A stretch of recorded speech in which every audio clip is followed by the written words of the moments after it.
নবীর সামনে চিৎকার দিয়া কথা বলা হারাম। আল্লাহ আয়াত নাজিল করেছেন, আমার নবীর সামনে বেদবি চলবে না। আমার দরবারে আইসা পাগলামি কর, কোনো বাধা নাই, কিন্তু আমার নবীর সাথে দরবারে কোনো বেদবি চলবে না।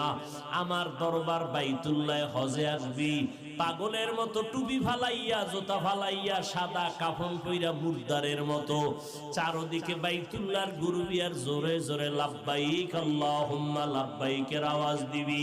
আবার মিনা মুজদালিফায় দৌড়াবি, সাফা মারওয়ায় দৌড়াবি।